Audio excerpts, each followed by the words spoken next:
I mean details మాకు చెప్పండి. First utmost hot seat Pithapuram. నిన్నటికి నిన్న పవన్ కళ్యాణ్ గారు అక్కడ వెళ్ళిన తర్వాత జరిగిన హైపు, అక్కడికొచ్చిన జనాలు, ఆ సమీకరణ చూసిన తర్వాత నా గెలుపు నల్లేరు మీద నడక అనే ఫీలింగ్‌లో ఆయన ఉన్నట్టు కనిపించింది. వంగ గీతకి, పవన్ కళ్యాణ్‌కి ఉన్న పాజిటివ్స్, నెగెటివ్స్ ఏంటి? ఎవరు గెలుస్తారక్కడ? ఇక్కడ పిఠాపురం అనేటువంటిది కర్మ పిపాక ప్రాంతం. అది హ్మ్. ఏ జ్యోతిష్యుడైనా కూడా ఆంధ్రప్రదేశ్లో ఎవరి జాతకాన్ని రాయాలన్నా, ఎవరి ఫలితాలు చెప్పాలన్నా హ్మ్. పిఠాపురంలో సూర్యోదయమైనటువంటి సూర్యోదయ సమయాన్నే ప్రామాణికంగా తీసుకునేటువంటి సాంప్రదాయ విధానం మొదటి నుంచి మనకు ఉంది.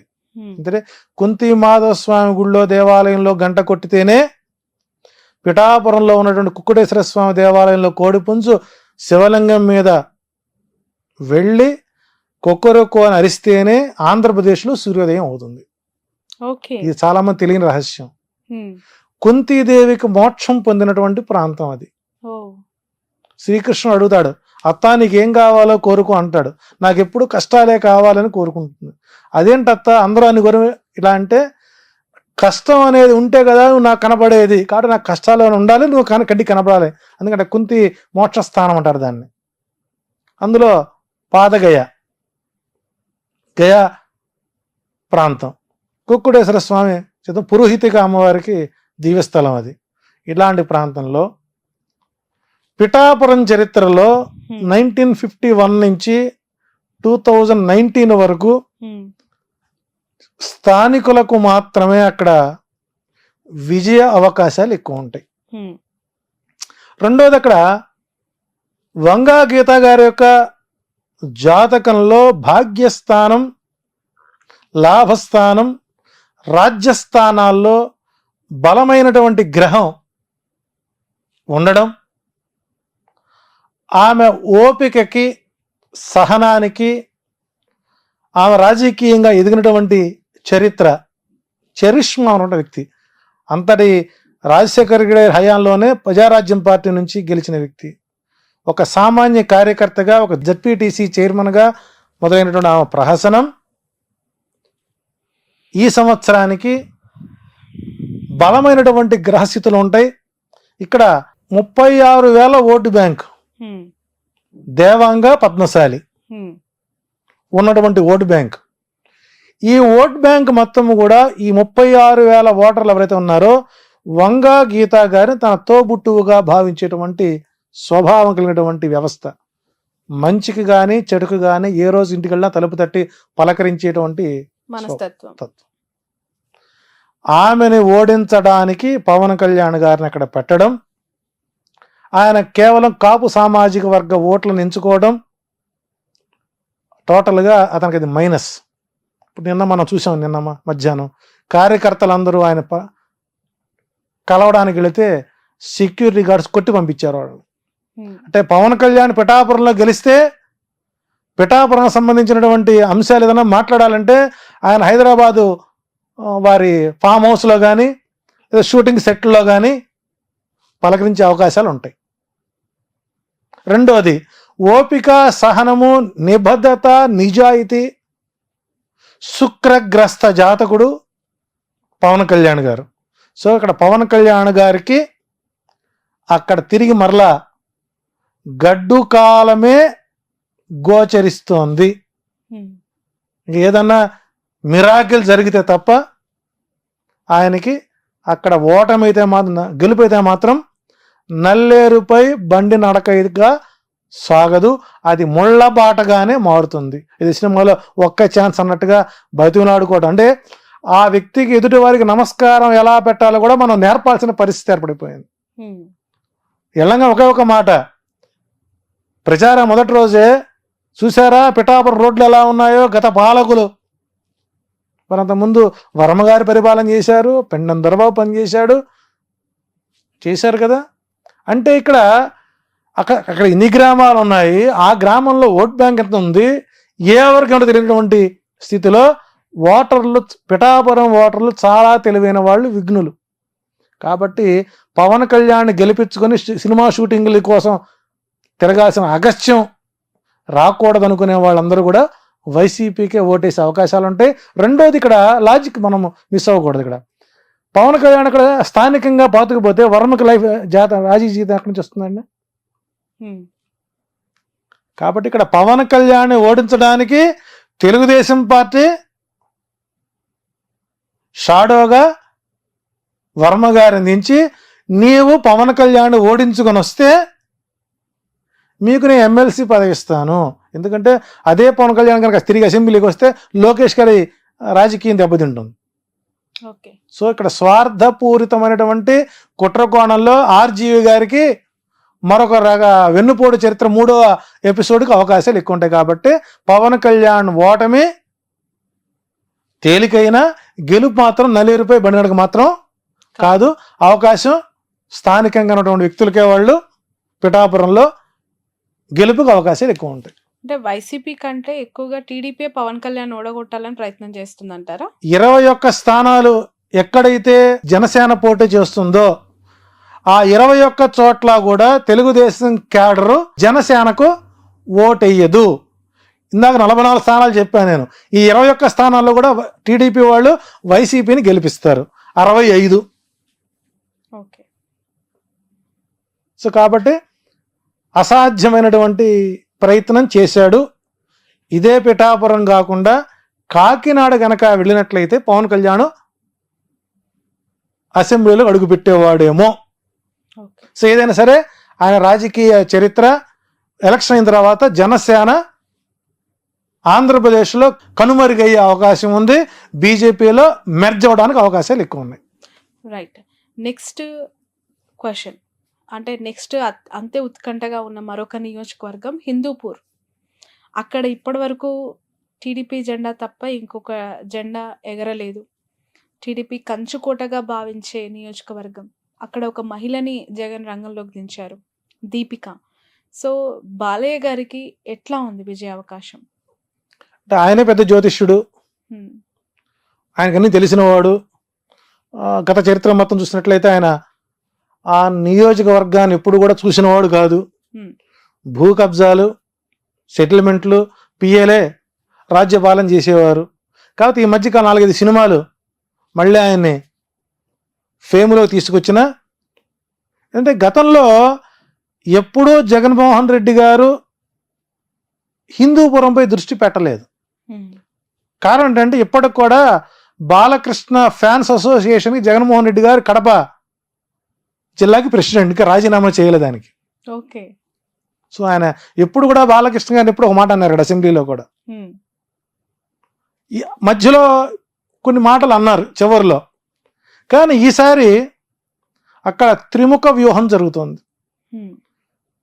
స్వామి పరిపూర్ణానంద గారి ఎఫెక్ట్ బాలయ్య బాబుకు ఇబ్బందికరంగా మారుతుంది.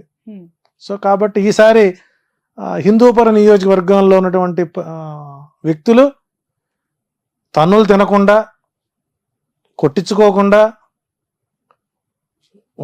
ప్రయత్నం చేసుకోవాలి. ప్లస్ స్థానికంగా ఉండేటువంటి వ్యక్తులను ఎప్పుడైతే మనం ఆదరిస్తామో మనకు అందాల్సిన ప్రతి సమస్యలు అక్కడ పరిష్కారం అవుతాయి. సో బాలయ్య బాబు గారి జాతకం కూడా ఈసారి కాస్త వ్యతిరేకత మూట కట్టుకున్నా ఆయన లక్ష్మీ నరసింహోపాసకుడు కాబట్టి వైసీపీ విజయానికి,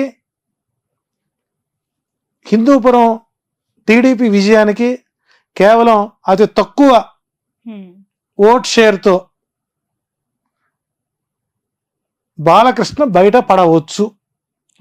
ఇంకేదైనా వ్యూహాత్మకంగా పరిపూర్ణానంద, ఎందుకంటే ఆయనకి అక్కడ ఓట్ బ్యాంక్ ఎక్కువ అండి. హిందూపురంలో కొన్ని వేల కుటుంబాలు పరిపూర్ణ దాసోహం చేసేటువంటి పరిస్థితి ఉంది. సో ఆయన ఎఫెక్ట్ అక్కడ బాగా పడుతుంది కాబట్టి మెజారిటీని తగ్గించగలుగుతారేమో కానీ గెలుపు అనేటువంటిది వైసీపీకి అక్కడ కొద్దిగా కష్టసాధ్యంగా ఉంటుంది. ఏదైనా మేనిఫెస్టో ఎఫెక్ట్ పడితే చెప్పలేం. రైట్. మరొకటి కుప్పం. చంద్రబాబు నాయుడు గారిని ఓడగొడతాము, అసెంబ్లీలో అడుగు పెట్టనివ్వమని శపథం చేస్తున్నారు వైసీపీ నేతలు. ఇక కుప్పం వచ్చేసరికి చంద్రబాబు నాయుడు గారిని ఓన్ చేసుకున్నటువంటి నియోజకవర్గం. ఆయన ఏం చేసినా ఏం చేయకపోయినా హామీలు ఇచ్చినవి నిలబెట్టుకోలేకపోయినా గత కొంతకాలంగా ఆయన గెలుస్తూనే వచ్చారు. అది ఆయనకి అష్టమ శని ప్రభావం బలంగా ఉంది. అందులో ఎలక్షన్ కోడ్ కానీ, ఎలక్షన్ నామినేషన్ రోజులు కానివ్వండి, ఎలక్షన్ పోలింగ్ రోజు కానివ్వండి, ఎలక్షన్ కౌంటింగ్ 4 నంబర్ ఆయనకి వ్యతిరేకం పూర్తి స్థాయిలో. 4 అనుకూలం కాదు. 25,630 ఓట్లతో చంద్రబాబు నాయుడు అక్కడ ఓడిపోతున్నారు. 25,630 ఓట్లు అంటే గత 2019లో పోలింగ్ని కౌంటింగ్ని తీసుకునే విధంగా గుడిపల్లె మండలం ఒకటి ఉంది. అది పూర్తి స్థాయిలో 25,036,40,000 ఓట్లు గల్లంతైపోయింది. ఎందుకంటే అటు కర్ణాటక నుంచి ఇటు తమిళనాడు నుంచి వచ్చినటువంటి ఓట్ బ్యాంక్ ఈసారి లేదు. ఆ మండలమే ఆయనకి ఎప్పుడు కంచుకోట. అది కాకుండా స్థానిక ఉన్నటువంటి భరత్ పూర్తి స్థాయిలో డెవలప్మెంట్ చేసుకోవడం, కృష్ణా జలాలు తొలిసారి ఆ గుడిపల్లె మండలంలోకి రావడం, తాగునీటి ఎద్దడి లేకుండా చేయడం, కొంత అభివృద్ధి పనులు, అందులో పొంగనూరులో ఓడించాలని ఆయన్ని, కుప్పంలో ఓడించాలని ఈయన్ని. ఏదేమైనప్పుడు కూడా చంద్రబాబు నాయుడు గారికి ఈసారి విజయ అవకాశాలు చాలా తక్కువగా ఉన్నాయని చెప్పచ్చు. ఒకవేళ బాబు గెలిస్తే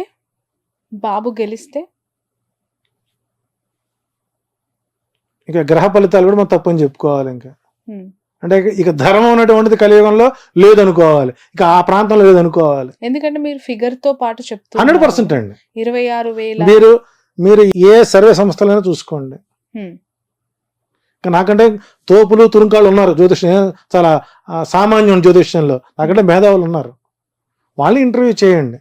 కుప్పం ఓడిపోతుందా లేదా అనేది ఒకే ప్రశ్న. సింగిల్ వాడు చెప్పని ఓడిపోతాడు. ఓకే, ఇది మీ ఛాలెంజ్. రైట్. నెక్స్ట్ నగరి విషయానికి వద్దాం. రోజా గారు అక్కడ పోటీ చేస్తారు. ఆమె గెలుపు అవకాశాలు ఎలా ఉన్నాయి? సో ఇక్కడ ఇక నగరి వచ్చేసరికి ఆమె జాతకం మొట్టమొదటిసారిగా నేమాని భాస్కర్ గారు నా చేత రాయించారండి. సుమారు 500 పేజీలు నిశితంగా పిన్ టు పిన్ రాసి వారికి నేను ఎక్స్ప్లెయిన్ చేయడం జరిగింది. నాతో కొంతకాలం మింగిలై ప్రతి విషయానికి ఇలా చేయండి ఇలా చేయండి సూచనలు ఇస్తూ ఉన్నాం. సరే, ఎమ్మెల్యే అయిన తర్వాత వారి యాటిట్యూడ్ మార్చుకున్నారు. సో ఇబ్బందుల్లో ఆదుకున్నాం, సుఖాల్లో హ్యాపీగా ఉన్నారు. జబర్దస్త్ ద్వారా ఏదో సంపాదించుకున్నారు. కానీ నియోజకవర్గానికి దూరంగా ఉంటారు. నియోజకవర్గంలో నాకు అసమ్మతి గళం పెరుగుతుంది. చిత్తూరు జిల్లా ప్రధాన నాయకులతో ఈమెకి కొద్దిగా ఇబ్బందికరంగా ఉంటాం. రెండోది ఓవర్ కాన్ఫిడెన్స్. దైవ బలం కూడా ఓవర్ కాన్ఫిడెన్స్ ముందు పనిచేయదు. సో ఈసారి నగరిలో ఆమె ఓటమికే గ్రహస్థితులు బలంగా ఉంటాయి. సో ఈసారి అక్కడ కొద్దిగా ఆమెకు ఎదురుగాలి వీచే అవకాశాలు ఉన్నాయి. ఏదన్నా చేసిన పూజలు పునస్కారాలు ఏదన్నా ఫలిస్తే అప్పట్లాగానే 1200 ఓట్లతోనో 2000 ఓట్లతోనో గెలిచే అవకాశం ఉంటుంది. ఇంత చరిష్మాలో కూడా ఆమె గెలవకపోతే ఇంకా ఆమె అంత దురదృష్టంగా మనం లేరచ్చు. నా అంచనా ప్రకారం నగరిలో రోజా ఓటమి ఖాయమైంది. ఇక 40 రోజులు టైం ఉంది కాబట్టి దానికి సంబంధించినటువంటి కార్యాచరణ చేసుకుని దైవబలాన్ని పెంచుకుంటూ చేసిన తప్పులకి వాగిన వాగుడికి ఆత్మ పరిశీలన చేసుకుంటే గెలిచే అవకాశాలు ఉంటాయి. లేని పక్షంలో వైసీపీ అకౌంట్లో చిత్తూరు జిల్లాలో ఆ సీటు చేరే అవకాశం ఎక్కువగా ఉంది. రైట్. మరొకరు లోకేష్ వాళ్ళ తండ్రి గురించి చెప్పారు, మామయ్య గురించి చెప్పారు. కుమారుడు లోకేష్ పరిస్థితి ఏంటి మంగళగిరిలో? అంటే ఇక్కడ లోకేష్ గారి జాతక ప్రభావంలో ఒక ప్రధానమైన ప్లానెట్, రాజయోగాన్ని ఇచ్చేటువంటి ప్రధానమైనటువంటి గ్రహస్థితి ఏదైతే ఉందో అది పూర్తి స్థాయిలో 35% మాత్రమే అతను సపోర్ట్ చేస్తుంది. కారణం ఏంటంటే పూర్తి స్థాయిలో ఆ నియోజకవర్గం మీద పట్టు లేకపోవడం. ఓకే. నేను ఉండేది మంగళగిరిలోనే కాబట్టి మేము లోకల్గా ఉన్నటువంటి అబ్జర్వేషన్ చేస్తుంటాను. గతంలో ఆళ్లరామకృష్ణారెడ్డికి అంత స్వీప్లో కూడా మంగళగిరిలో ఓట్ బ్యాంకు ఆయనకి లేకుండా పోయింది. అతనికి ఏమొచ్చింది సరే పెదవట్లపూడి, దుగ్గిరాల, నందివేలు ఆ మండలాలు, కొంత పొన్నూరులో నుంచి కొన్ని కలుస్తాయి. వాటిలో నెగ్గుకుని బయటకు వచ్చాడు. ఆ తర్వాత గెలిచాడు. ఆ తర్వాత మళ్ళీ మార్చారు, గంజి చిరంజీవికి ఇచ్చారు. గంజి చిరంజీవి టైట్ ఫైట్ జరిగింది. ఇప్పుడు అక్కడ పద్మశాలి ఓట్ బ్యాంక్ కీలకం. సుమారు 1,12,000 ఓట్లు పైన వాళ్ళవి ఉన్నాయి. రెండోది రాజకీయ నేపథ్యం ఉన్నటువంటి కుటుంబం. అటు మురుగుడు వారి ఎమ్మెల్సీ గారి కోడలు ప్లస్ కాండ్ర కమల యొక్క కూతురు ఎడ్యుకేటెడ్, స్థానికంగా అందుబాటులో ఉంటారు. సో అక్కడ పద్మశాలి దేవాంగ ఓట్లు కీలకం. ఎప్పుడు అది సిపిఐ సిపిఎం కంచుకోటది. అటువంటి ప్రాంతంలో మేషరాశికి ఈసారి అనుకూల పవనాలు ఉన్నాయి. సో కాబట్టి ఇక్కడ లోకేష్ కూడా విజయం అనేటువంటిది నల్లేరుపై బండి నడకైతే కాదు. ఈసారి కూడా ప్రతికూల వాతావరణమే అక్కడ ఎక్కువ గోచరిస్తుంది. ఒకవేళ విధి వక్రించి కనుక గెలిస్తే 5,000 ఓట్లు బయటపడతాడు. అది కూడా కష్టమే. రైట్. ఇక పులివెందుల నుంచి పోటీ చేస్తున్న జగన్ గారి గురించి, అఫ్ కోర్స్ ఆయన్ని ఓడించాలని, ఆయనను కూడా రానేయకుండా అడ్డుకోవాలని ప్రయత్నం మామూలుగా కూటమి చేస్తూనే ఉండొచ్చు గాక, అతని గ్రౌండ్ రియాలిటీస్ మీకేమనిపిస్తూ ఉన్నాయి? అంటే గతంలో అసెంబ్లీ ఎన్నికలో 1,00,000 ఓట్ల మెజారిటీతో ఆయన గెలిచిన సందర్భాలు ఉన్నాయి. వ్యతిరేకత అంటే ఇక్కడ పులివెందులో ఉండేటువంటి ఓట్ బ్యాంక్ ఎప్పుడు కూడానండి చాలా దూరపు ఆలోచనతో ఉంటారు తప్ప తాత్కాలికంగా మాటలు, తాత్కాలికమైనటువంటి ఒడిదుడులు లొంగే మనుషులు అయితే కాదు. సరే సర్వేలు చాలా మంది ఈసారి కడపలో పులివెందుల్లో జగన్మోహన్ గెలవడు అనేవాళ్ళు ఎక్కువ మంది ఉన్నారు. సో కుటుంబ సభ్యులే ఓడించడానికి సిద్ధంగా ఉన్నారు. కానీ అక్కడ విఘ్నత ఉన్నటువంటి రాజకీయ నాయకులు, ప్రతి ఓటర్ ఒక రాజకీయ నాయకుడు అనండి. ఒక కామన్ పీపుల్ దగ్గర మనం మైకి పెడితే వాళ్ళు చెప్పేటువంటి రాజకీయ శక్తులు మనం పనికిరామండి. వాళ్ళు ఉత్తమ జర్నలిస్టులు అందరూ ఎవరంటే పులివెందుల పాపులేషన్ అండి. సో మెజారిటీ తగ్గిస్తారేమో కానీ ఓటమిని మాత్రం పులివెందుల ప్రజలు అంగీకరించరు. సో అక్కడ విజయం అనేటువంటిది నల్లేరుపై బండి నడకి. సో జగన్కి 90,000 నుంచి 1,00,000 ఓట్ల మెజారిటీతో అక్కడ గెలిచే అవకాశాలు ఎక్కువ ఉంటాయి. ఓకే. అదే కడప పార్లమెంట్ నుంచి షర్మిల ఎంపీగా పోటీ చేస్తానని చెప్పి ప్రకటించారు. డిపాజిట్ వస్తే అదృష్టమే. ఒకటి గుర్తుపెట్టుకోండి, రాజశేఖర్ రెడ్డి గారి కుటుంబానికి ఉన్నటువంటి పరువు ప్రతిష్టల్ని వైఎస్ షర్మిల ఏంటండి, దశరథ మహారాజు కూటమికి వెళ్ళినటువంటి వశిష్ఠుడు సీతాదేవిని పిలిచి అమ్మా నీ భర్త ఎవరు అని అడిగాట. ఎవరు అని అడిగితే ఆమె ఏం చెప్పుంటుందండి? రావణుడు అమ్మగుడని చెప్పుకుందా? చెప్పలేదు. అయితే మా అయ్య జనక మహారాజు అని చెప్పుకుందా? లేదు. నేను దశరథ మహారాజు గారి కోడలండి అని చెప్పింది. దశరథ మహారాజు కోడలు అంటే నీకు పెళ్ళైనా నీవు నీ ఇంటి పేరు మార్చుకోకుండా నీ పుట్టింటి పేరునే పెట్టుకొని కట్టుకున్న మొగుడు యొక్క కుటుంబం యొక్క పేరు ప్రతిష్టలకి భంగం కలిగించే విధంగా నీవు వైఎస్ పేరు ఇంకా నువ్వు వాడుకుంటున్నావంటే ప్రజలేమి అక్కడ పిచ్చోళ్ళేం కాదండి. నిజంగా ఎప్పుడైతే ఈ కాంగ్రెస్ పార్టీలో చేరిందో ఆ రోజే నిజంగా రాజశేఖర రెడ్డి మరణించిన రోజండి మనకు. కాబట్టి అక్కడ ప్రజలు షర్మిలను రాజశేఖర రెడ్డి కూతురుగా మరిచిపోయారు. ఆమె ఒక డిపాజిట్ వస్తే ప్రజలు ఆమెను సమర్థిస్తారు. ఆమె డిపాజిట్ కూడా రాదండి అక్కడ. ఇప్పుడు జగన్మోహన్ రెడ్డి గారి ప్రభుత్వం అనుకూలంగా ఉంది రావటానికి 109 నుంచి 107 నుంచి 118 సీట్ల వరకు వస్తుంది. అది ఏ రకంగా ప్రిడిక్ట్ చేశారు? జగన్మోహన్ రెడ్డి జాతకం చూసా, లేదంటే ఆయన పుట్టిన birth year and date of birth తోనా, లేదంటే ఈ కూటమిలో ఉన్న ఈ కలిసిన ముగ్గురు లీడర్ల జాతకం బట్ట? ఇక్కడ 175 స్థానాలు, ఏ స్థానానికి ఆ స్థాన బలం. ఉదాహరణకి నెల్లూరు పార్లమెంట్ ఉంది. 1952లో ఎస్టాబ్లిష్ అయినటువంటి నెల్లూరు పార్లమెంట్ ఎంపీ సీట్. ఆ రోజు ఉన్నటువంటి ప్లానెటరీ పొజిషన్ ఏంటి?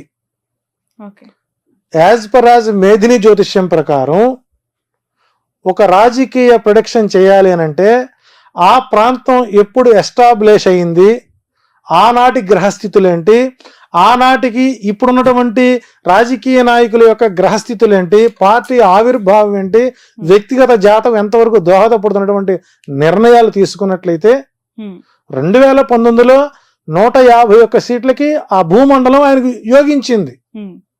సో 5 సంవత్సరాల సమయంలో ఆ గ్రహస్థితిలో అనేక రకాల మార్పులు వచ్చేసరి గురుమూడమి, శుక్రమూడమి, సూర్యచంద్ర గ్రహణాలు ఎక్కువ ఉన్నాయి, ముహూర్తాలు లేకపోవడం, కొంత అనుకూల గ్రహస్థితులు అనుకూల వాతావరణం లేకపోవడం, 2 శుభగ్రహాలకి 7 పాపగ్రహాలకి ఆధిపత్యాలు రావడం పూర్తి స్థాయిలో రాజకీయం మీద ప్రభావం పడుతుంది.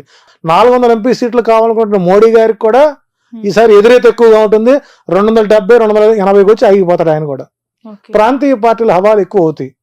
సో కాబట్టి ఒక నియోజకవర్గంలో విజయ అవకాశాలు నిర్ధారణ చేయాలంటే ప్లస్ ఆ ప్రాంతంలో ఉండేటువంటి రేఖాగణితం మీద, లాంగ్ లాచిట్యూడ్ మీద, ఆ వ్యక్తి యొక్క అభిప్రాయం, ఆ పార్టీ యొక్క బలం, ఆ ప్రాంతాన్ని క్రోడీకరించుకున్నప్పుడు మాత్రం చేయం. కాబట్టి రూరల్ ప్రాంతాలు ఏవైతే సముద్ర తీర ప్రాంతాలు ఉన్నటువంటి 900 కిలోమీటర్లు ఏవైతే ఉన్నాయో, రేడియేషన్ అవుతుందో, సముద్ర మట్టానికి 180 అడుగులు ఎత్తున్నటువంటి ప్రాంతాలు ఏవైతే ఉన్నాయో, ఇవన్నీ కూడా జగన్మోహన్ రెడ్డికి మేజర్ ప్లస్గా మారుతున్నాయి. కాబట్టి విజయం, పార్టీ విజయానికి అవకాశాలు ఎక్కువగా ఉన్నాయి. సో ప్రతికూల వాతావరణంలో ఈ రోజున గనక ఇప్పటికిప్పుడు చంద్రబాబు నాయుడు గారు లింగమనేని రమేష్ ఇల్లు గనక వదిలేసి,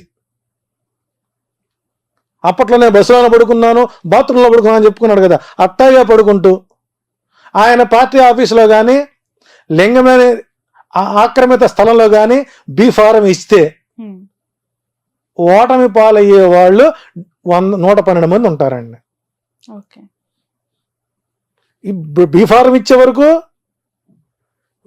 వీళ్ళు ఉంటారని నమ్మకం లేదు, కొత్త వాళ్ళు వస్తారు రాకపోరని నమ్మకం లేదు. సో కాబట్టి మేధిని జ్యోతిషం ప్రకారం జగన్మోహన్ రెడ్డి డైమండ్ షేప్లో ఆయన వజ్ర వ్యూహాన్ని అవలంబిస్తున్నారు. ఆ వజ్ర వ్యూహం ఎఫెక్ట్ ప్రతిపక్ష కూటమిపై పడింది. కాబట్టి ప్రతిపక్ష కూటమి ఎనబలు చేసేటువంటి తప్పులే జగన్మోహన్ రెడ్డి విజయానికి పునాదులు అవుతాయని చెప్పొచ్చు. సింపుల్గా చెప్పాలంటే వాలంటరీ వ్యవస్థ. నిన్నటిదాకా ప్రభుత్వపు సర్వెంట్స్, ఈ రోజున వాళ్ళు ఇండిపెండెంట్ క్యాండిడేట్స్. అప్పుడు ఆల్రెడీ మొదలుపెట్టారు, మేము ఫంక్షన్ ఇద్దాం అనుకున్నాం, చంద్రబాబు గారు సగ్గడ్డల రమేష్ గారి చేత ఈసీ కంప్లైంట్ ఇచ్చారు, కాబట్టి మేము మీకు ఇవ్వలేకపోతున్నాం, ఇకపై మీకు సంక్షేమ పథకాలు రావు, దానికి మీ చంద్రబాబు గారు అడ్డుపడుతున్నారు, కాబట్టి సంక్షేమానికి చంద్రగ్రహణం పట్టింది అని ఇప్పుడు స్వతంత్రంగా చెప్పే అవకాశాన్ని, ఒక కార్యకర్తగా మారే అవకాశాన్ని ఇచ్చింది ఎవరండి? చంద్రబాబు కదా. శ్రీకాళహస్తిలో బొజ్జల కొడుకు ఎమ్మెల్యే ఆస్పిరెంట్ వాలంటీర్లు ఉగ్రవాదులుగా పోలిస్తే గట్టి చట్నీ అచ్చెన్నాయుడు, అది ఆయన వ్యక్తిగతం, పార్టీకి సంబంధం లేదంటే ఆయన పొడి చేసేది ఏ పార్టీ నుంచి? ప్రొద్దుటూరులో ఒక తిరుగుబాటు బావుట ఎగరేసేటువంటి ఒక తెలుగుదేశం రెబల్ క్యాండిడేట్, వాలంటీర్లను గొడవలు తీసి బజారు మీద కొడతాం, అది మీకు మైనస్ కాదా? ఆడవాళ్ళని ఎక్స్పోర్ట్ చేస్తున్నారు అని పవన్ కళ్యాణ్ మాడతాం ఎఫెక్ట్ కాదా? 2,30,000 మంది వాలంటీర్లు, వాళ్ళ కుటుంబ సభ్యులు ఎంతమంది ఉంటారండి? వాళ్ళ బంధుత్వం ఎంతమంది ఉంటారు? ఇవన్నీ మీ ఎఫెక్ట్ కాదా? లారీ డ్రైవర్ నీకు ఇస్తే నీకెందుకు, అడుక్కున్నకి ఇస్తే నీకెందుకు, టిప్పర్కి ఇస్తే నీకెందుకు? అంటే జగన్మోహన్ రెడ్డి వేసినటువంటి వజ్రాయుధంలో వ్యూహంలో కూటమి ఇరుక్కొని వాళ్ళు చేసే తప్పులు ఎదుటి వారికి విజయ అవకాశాలు వారికి వారే అందిస్తున్నటువంటి తరుణంలో జగన్మోహన్ రెడ్డి గారి విజయం సునాయాసం అవ్వచ్చు. అట్లాగని చెప్పేసి కూటముల వ్యతిరేకత వచ్చింది, ఫ్లెక్సీలు తగలబెడుతున్నారు, గుడ్డలు తగలబెడుతున్నారు, కార్యకర్తలను కొడుతున్నారు, కాబట్టి మనం గెలిచాము అని కనుక వైసీపీ కార్యకర్తలు రిలాక్స్ అయితే ప్రమాదం పొంచి ఉంటుంది. ఈ నిర్లిప్తత, ఈ అసహాయత, ఈ తిరుగుబాటు, ఈ ఉద్యమాలు, ఈ కొట్లాటలు, ఈ తగలబెట్టుకోటాలు. ఇప్పుడు ఆపరేషన్ లేకుండానే మోకాళ్లకు ప్లాస్మా ట్రీట్మెంట్, మీ ఆర్థోపెటిక్ సమస్యలన్నిటికీ రోబోటిక్ టెక్నాలజీ ద్వారా తక్కువ ఖర్చుతో శాశ్వత పరిష్కారం, ఫ్రీ కన్సల్టేషన్, ప్రతి ట్రీట్మెంట్ పై 20% డిస్కౌంట్. ఈ ఆఫర్ కొద్ది రోజులు మాత్రమే, త్వరపడండి. V9 hospitals 9281465842.